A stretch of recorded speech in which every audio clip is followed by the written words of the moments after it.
नमस्कार, खबरें जारी न्यूज स्टेज पर मैं हूं आपके साथ मकसूद खान। आपके मुद्दे में बात मध्य प्रदेश की, जहां पर कोरोना की वजह से करीब 1.5 साल से तमाम स्कूल बंद हैं। बच्चे घर पर ही रहकर पढ़ाई कर रहे हैं या फिर उनकी ऑनलाइन क्लासेस हो रही हैं वक्त वक्त पर।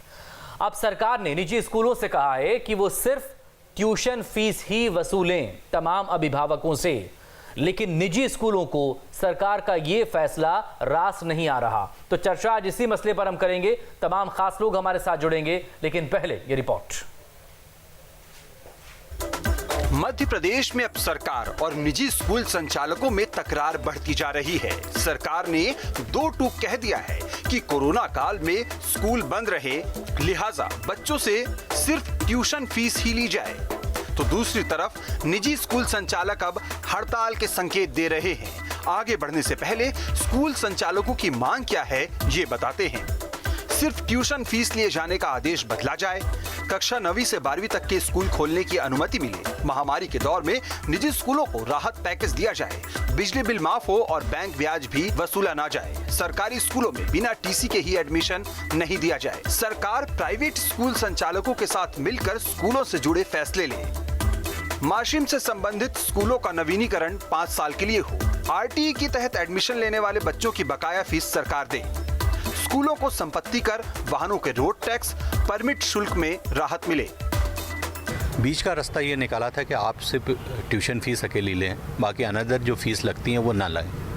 मध्य प्रदेश के मुख्यमंत्री शिवराज सिंह चौहान जी की ये मंशा है कि माँ बाप भी परेशान ना हो, स्कूल वाले भी परेशान ना हो। ये केवल और केवल सरकार की हुई गलती है, जिसका परिणाम प्रदेश के बच्चों को, उनके अभिभावकों को भुगतना पड़ा। सरकार को इस मामले में सख्ती करना चाहिए और अभिभावकों को राहत दिलवाना चाहिए।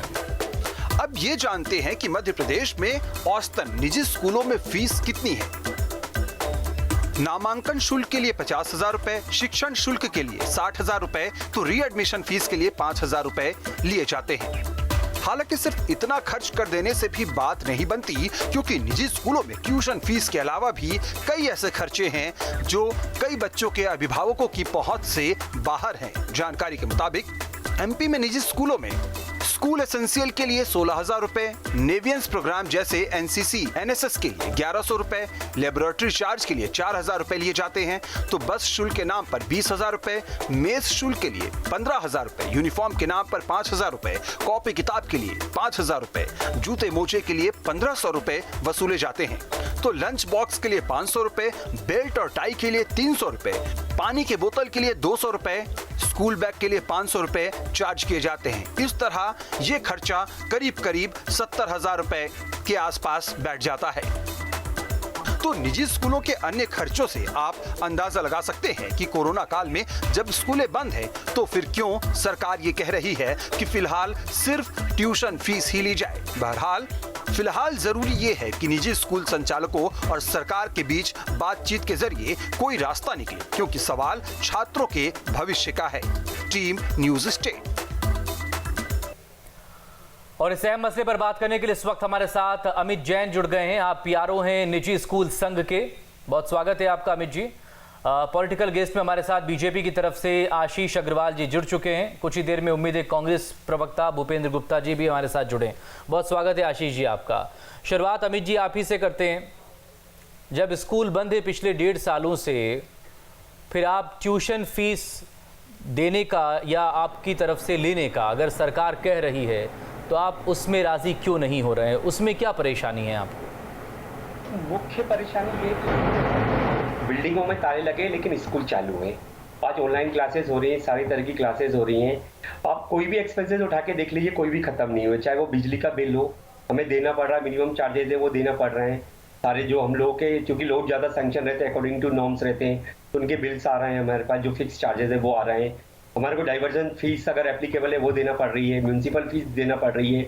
बहुत सारे स्कूल्स ऐसे हैं जो फाइनेंशियली स्ट्रांग नहीं है, उन्होंने बैंक से फाइनेंस लिया हुआ है, उनका इंस्टॉलमेंट उन्हें जा रहा है, ईएमआई जा रहा है, उनका इंटरेस्ट लग रहा है उस पर। तो कहीं किसी भी तरह से 1 रुपए की भी राहत किसी भी स्कूल को नहीं है। तो हमारी मांग ये है कि हम ये नहीं कह रहे कि आप पूरा दीजिए, लेकिन जो ट्यूशन फी है, इसके अलावा बहुत सारे एक्स्ट्रा जो एक्सपेंसेस होते हैं, जो जैसे एक्स्ट्रा करिकुलर एक्टिविटीज है वो बंद है, वो हम कोई भी नहीं डिमांड कर रहा है, लेकिन जो आवश्यक शुल्क है जो लग रहे हैं, जो हम लोग को देना पड़ रहा है वो है। आज हम ऑनलाइन पढ़ा रहे हैं तो टीचर्स को बहुत ज्यादा क्या मेहनत करना आवश्यक है ये पड़ रही बताइए। क्लासेस ऑनलाइन चल रही हैं, बच्चे सब अपने अपने घर हैं, ना बसों का इस्तेमाल कर रहे हैं, ना ड्रेसेस का इस्तेमाल हो रहा है, ना बैग से लेकर बॉटल का इस्तेमाल हो रहा है। सवाल तो इसको लेकर भी हैं, सवाल तो इसको लेकर भी हैं। आप ये भी जानकारी जरूर शेयर करें कि आप कितने टीचर्स को पूरा पेमेंट कर रहे हैं, क्योंकि शिकायत तो ये भी कि निजी स्कूलों के शिक्षकों को तो तनख्वाह तक नहीं मिल रही है।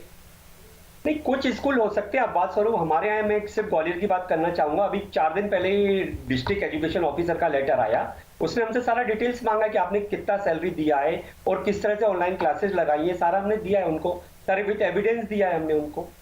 और जो आप बात कर रहे हैं कि एक्चुअली किसी भी स्कूल का मेन एक्सपेंसेस होता है 95% रेकरिंग एक्सपेंसेस होते हैं, 5% फिक्स एक्सपेंसेस होते हैं, रेकरिंग एक्सपेंसेस होते हैं जो एवरी ईयर लगते हैं, आप उनको अवॉइड नहीं कर सकते। लोगों को भ्रांति क्या हो गई है कि जो टीचर्स हैं ऑनलाइन क्लास ले रहे हैं तो क्या वो तनख्वाह नहीं ले रहे या फ्री ऑफ कॉस्ट कर रहे हैं, वो उनको कर रहे हैं। उनको चूंकि वो लोग इतने कंफर्टेबल हो गए थे क्लास में फेस टू फेस पढ़ाने के लिए कि वो बहुत कंफर्टेबल मोड में आ गए थे। अब चूंकि उन्हें ऑनलाइन मोड पे जाना पड़ रहा है, अपने आप को टेक्नो सेवी करना पड़ रहा है, उन्होंने अपने बहुत सारे इंस्ट्रूमेंट खरीदे, स्कूल ने खरीद के उन्हें दिए, लैपटॉप दिए और रिकॉर्ड्स हो रहे हैं, सारे के सारे लेक्चर हम कर रहे हैं। ठीक, अमित जी आप प्लीज हमारे साथ बने रहिएगा, ये आपका पक्ष है। भूपेंद्र गुप्ता जी, कांग्रेस प्रवक्ता, सीनियर नेता, इस वक्त वो हमारे साथ जुड़ गए हैं। बहुत स्वागत है भूपेंद्र जी आपका। लेकिन पहले आशीष जी से बात कर लेते हैं। आशीष जी, आपने सुना अमित जैन क्या कह रहे हैं। पेरेंट्स के लिए जाहिर है कि जो सरकार ने कहा है ट्यूशन फीस, वो एक बड़ी राहत है, लेकिन स्कूल जो अपनी मनमानी कर रहे हैं, ट्रांसफ़र सर्टिफिकेट या टीसी के लिए भी अगर वो कह रहे हैं कि बग़ैर उसके कोई एडमिशन ना दे सरकारी स्कूल, या यहाँ एक जगह से दूसरी जगह ट्रांसफ़र अगर होना है किसी बच्चे को, तो ये जो परेशानियां हैं ये कैसे दूर होंगी?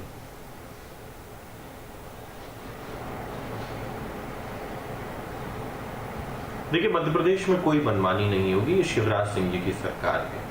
सबसे पहले तो इस निर्णय की जो बात मैं करूं तो सरकार जो निर्णय लेती है वह जन भावनाओं का प्रतिबिंब होता है। तो 3 विषयों पे जन भावनाएं बड़ी स्पष्ट हैं कि कोरोना की तीसरी लहर को मद्देनजर रखते हुए अभी ज्यादातर अभिभावक और हेल्थ एक्सपर्ट्स अभी स्कूल खोलने के लिए तैयार नहीं है, यानी कि स्कूल्स को ऑफलाइन चलाने के लिए तैयार नहीं है, ऑनलाइन ही चलाना है। जब स्कूल्स ऑनलाइन चलेंगे तो निश्चित ही स्कूल संचालकों के ऑपरेशनल कॉस्ट कम होगी। जब ऑपरेशनल कॉस्ट कम होगी तो निश्चित ही उनको फीस भी उसी अनुपात में वसूलनी चाहिए। इसमें मुझे लगता है कि अभी स्कूल संचालकों को स्वयं समझना चाहिए, ना कि इस तरह की मांगों को रख के अपनी छवि को खराब करना चाहिए।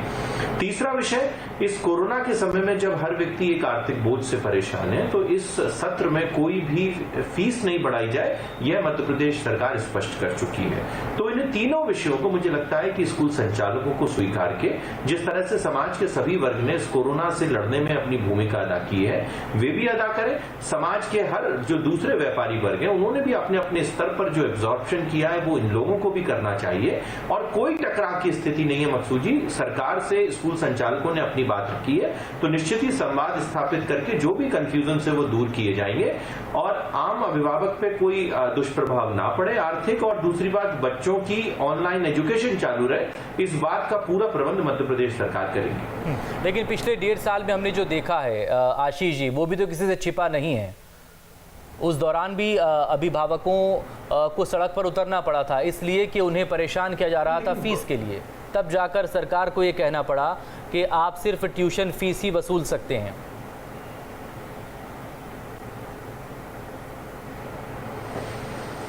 देखिए, ये जो कोरोना का एक जो विषय है, ये किसी ने एंटिसिपेट नहीं किया था इसमें क्या क्या इसके सब इश्यूज होंगे। तो ये जो इश्यूज हैं वो धीरे धीरे जैसे सरकार की नजर में आते हैं तो सरकार उस पर कार्रवाई करती है। और आज सरकार ने बहुत इफेक्टिवली कार्रवाई की है, तभी तो हम इस विषय पे चर्चा कर रहे हैं, तभी तो स्कूल संचालकों को आके प्रेस कॉन्फ्रेंस करनी पड़ रही है। तो सरकार ने पूरी प्रतिबद्धता और संवेदनशीलता से यह प्रयास किया है कि अभिभावकों का कोई भी उन पे कोई दुष्प्रभाव ना पड़े और उनसे जेन्युइन फीस ही वसूले। भूपेंद्र गुप्ता जी, कांग्रेस इस मसले पर किसके साथ खड़ी है? अभिभावकों की अपनी परेशानियां हैं। कोरोना से अगर स्कूल और स्कूल संचालक प्रभावित हो रहे हैं, वहां का स्टाफ प्रभावित हो रहा है, तो पेरेंट्स भी तो प्रभावित हो रहे हैं। और महंगाई का आलम तो खैर पता ही है सभी को।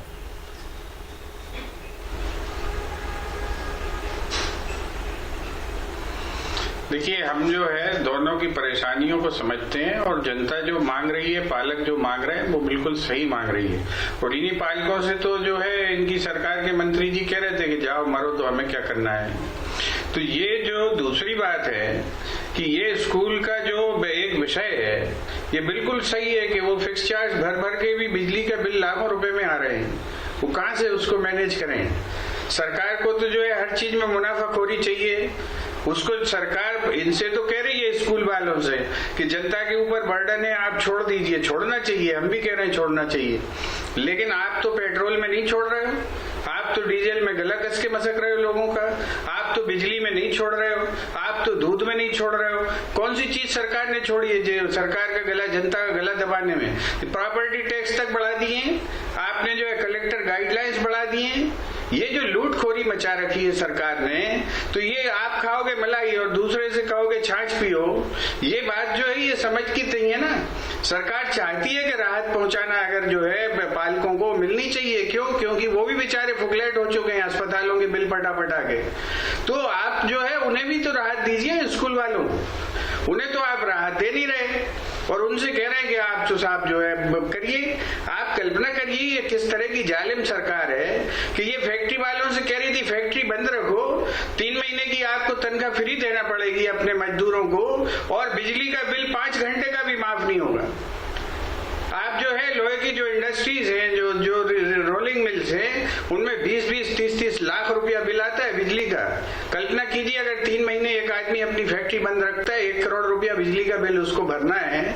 उससे तो गला दबा के कह रहे हो आपको जो है करना है और बिजली का बिल मगर हम माफ नहीं करेंगे। ये जो क्रूरता है, ये क्या नीति है ये? और क्या इसको समझ के आप काम कर रहे हैं? आप जनता का भी गला मसक रहे हैं और दूसरे कह रहे हैं कि साहब इसका गला छोड़ दीजिए। ये बहुत दुखद दृश्य है और हम पालकों के दर्द के साथ हैं, लेकिन इनकी भी अवहेलना नहीं होनी चाहिए। इनके जो जेन्युइन इनके जो कंसर्न्स हैं स्कूल्स के, उनको जो है एड्रेस किया जाना चाहिए। क्यों नहीं किया जाना चाहिए? आज बिजली के बिल की लुटाई में पूरी जनता परेशान है, डीजल पेट्रोल की लुटाई में पूरी जनता परेशान है। कौन सी चीज बची है जो आपने छोड़ी है? आशीष जी, क्या सरकार को थोड़ा और इसमें बड़ा दिल दिखाना होगा कि वो दोनों को साथ में लेकर कैसे चले हैं? क्या कोई बीच का रास्ता इसमें निकल सकता है? जैसे कि भूपेंद्र गुप्ता जी कह रहे हैं, बिजली के बिल की जो समस्या है वो तो सबके सामने है। अब बसें भले ही ना चल रही हों लेकिन टैक्स तो उसका देना ही पड़ रहा होगा।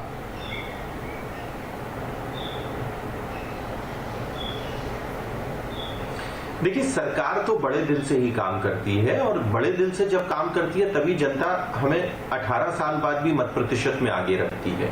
वैसे कांग्रेस के राष्ट्रीय अध्यक्ष की एक जो स्थान है वो खाली है। मुझे लगता है भूपेंद्र गुप्ता जी को उसको बना देना चाहिए, क्योंकि ये जो मांगे करते हैं वो कांग्रेस के नेता प्रदेश स्तर पर या राष्ट्रीय स्तर पर भी नहीं कर पाते हैं, क्योंकि इनका दोहरा चरित्र है। न्यूज रूम से कुछ और बोलते हैं और जिन राज्यों में स्वयं शासन करते हैं वहां पर इन्होंने कौन से स्कूल संचालकों के बिजली के बिल माफ कर दिए, वहां पे उन्होंने कौन से फैक्ट्री संचालकों के बिल माफ कर दिए। कुल मिलाके जनता में भ्रम और झूठ फैलाने की मशीन कांग्रेसी हो चुके हैं। जहां तक आप एक्सपेंसेस की बात कर रहे हैं तो हम तो खुद कह रहे हैं कि आप इस अभिभावकों से एक रेशियो में फीस वसूलें। आप ट्यूशन फीस वसूलें।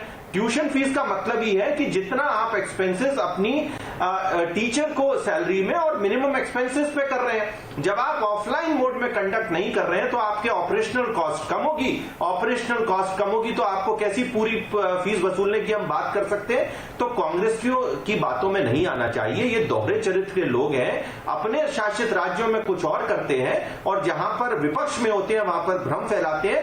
मध्य प्रदेश की सरकार ने जो फैसला लिया है वो एक बैलेंस फैसला है।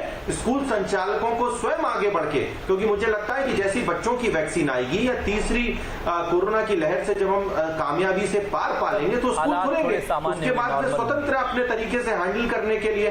परंतु इस साल उनको बड़ा दिल दिखाते हुए ना उनको फीस बढ़ानी चाहिए, ना ही अभिभावकों पे कोई अतिरिक्त बोझ डालना चाहिए। भूपेंद्र जी इस पर जवाब देना चाह रहे हैं। भूपेंद्र जी आप जवाब दे लें, फिर अमित जी से बात करेंगे प्लीज।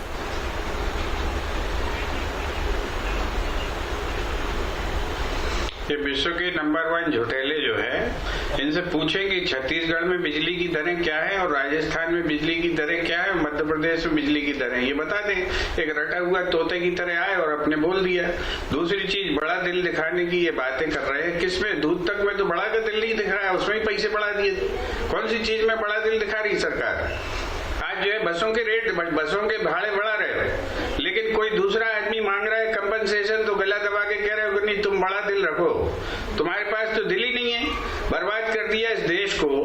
और ये बातें कर रहे हैं बड़ी बड़ी, दूसरे स्टेट मध्य प्रदेश की बात करो, और मैं चैलेंज करता हूँ कि ये जो है पेट्रोल की दरें भी दूसरे स्टेट में नाप लें और मध्य प्रदेश में नाप लें और बिजली की दरें भी नाप लें और फिर बताएं, आ जाए फैक्ट्स के साथ बात करें।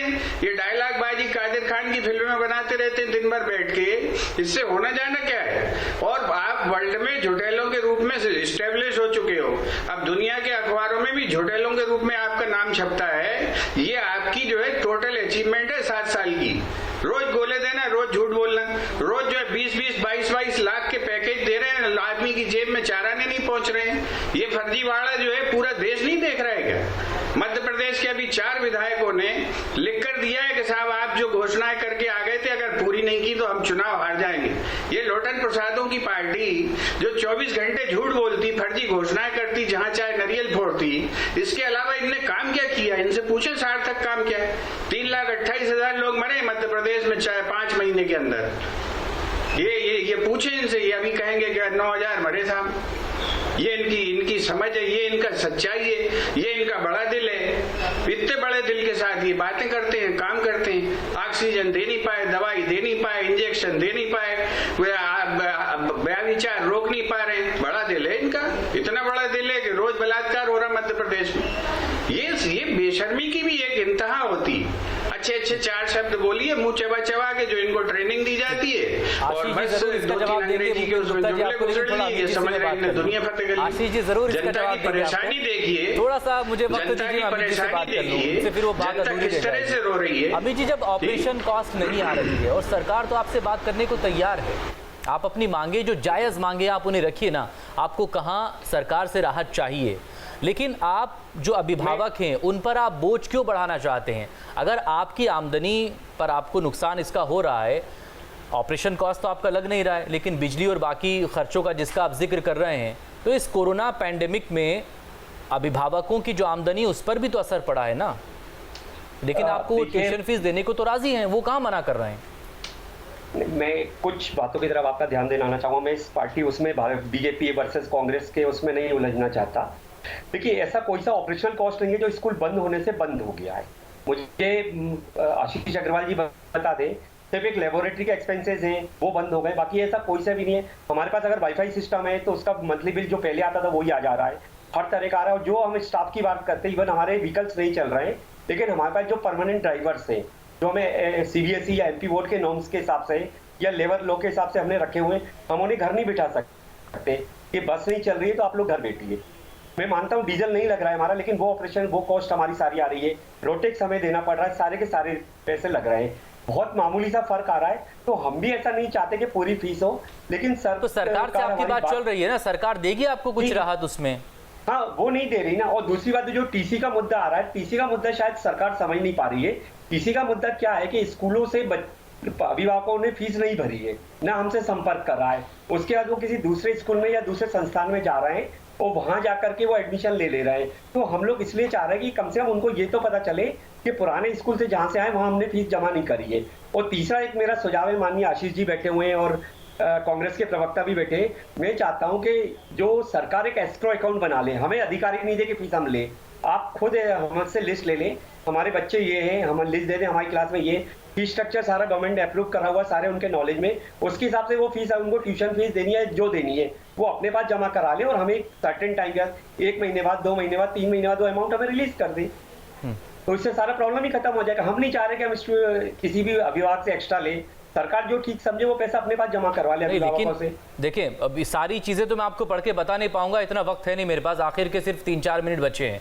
लेकिन हमारे जो प्रोड्यूसर हैं पीयूष बहुत मेहनत करते हैं, एक चीज़ उन्होंने यहाँ पर हिसाब लगाया है, 59,100 रुपये इस तरह से वसूले जाते हैं, चाहे वो बेल्ट, टाई, जूते, मोजे, यूनिफॉर्म से लेकर मेस शुल्क और पता नहीं क्या क्या, मैं उसको अभी यहाँ पढ़ के बता नहीं पाऊंगा आपको। ये पर्टिकुलर आप ट्यूशन फीस के अलावा ये चार्ज हैं साल भर का करीब 70,000 रुपया, कैसे देंगे बताइए? सर ये सारा आप हटा दीजिए, ये पर्टिकुलर कुछ स्कूलों की स्टडी है। आप कभी धरातल पे आइए, उसको देखिए, यहाँ पर आकर के स्कूल टू स्कूल जाइए, वहाँ ये सब एक्सपेंसेस है ही नहीं है, क्योंकि वहाँ के जो पेरेंट्स हैं नॉन पैंडेमिक में भी नहीं दे पाते थे वो चीज। ऐसा नहीं, आपने हो सकता है 4 स्कूल 5 स्कूल शहर के 5 टॉप मोस्ट स्कूल ले लिए और उनको आधार बना करके आपने ये कराए। आप बाकी के स्कूलों में जाइए। आशीष जी, अमित जी जो राहत चाहते हैं सरकार से और जिस बात का जिक्र कर रहे हैं, देखिए प्लीज आप इस पर जवाब दे दें। हम ये चाह रहे हैं कि ट्यूशन फीस अपना पूरा मिल जाए और इसके अलावा थोड़ा सा एक्स्ट्रा मिल जाए हमारे एक्सपेंसेस तो दोबारा एक बार कर अमित जी जरा आशीष जी को बोल लेने दे प्लीज। आशीष जी का आशीष जी प्लीज डिमांड होगी। अमित जी सुनिए ना, कोई भी जेन्युइन डिमांड समाज के किसी भी वर्ग की मध्य प्रदेश में होगी तो सरकार तत्परता से सुनने के लिए तैयार है। परंतु जैसा कि नाम अपने आप में सुझाता है कि ट्यूशन फीस, यानी कि ट्यूशन फीस अपने आप में परिपूर्ण होती है टीचर्स की सैलरी और मिनिमम एक्सपेंसेस के लिए। ऐसे 1000 ऑपरेशनल कॉस्ट है जो ऑनलाइन मोड में स्कूल संचालक नहीं उठा रहे हैं, परंतु ये जो पुरानी मुनाफाखोरी की आदतें हैं जो मुझे लगता है कि जिसको हमें मजबूर करती है कि हम वापस से कुछ नई डिमांड करें। भूपेंद्र गुप्ता जी की बात को मैं बड़े संक्षेप में जवाब दूंगा। बड़े वरिष्ठ प्रवक्ता हैं, थोड़ा सा भाषा का भी संयम रखेंगे तो वरिष्ठता और सम्मान ज्यादा बढ़ेगा। जहां तक बात है कि वैट पेट्रोल डीजल की, तो ये सबसे पहले 15 माह की सरकार में जब कमलनाथ ने वादा खिलाफी करके पेट्रोल डीजल पे वैट बढ़ाया था तब क्यों शांत थे? क्या उस समय बिजली की कोई दर 15 माह की कमलनाथ सरकार ने कम की?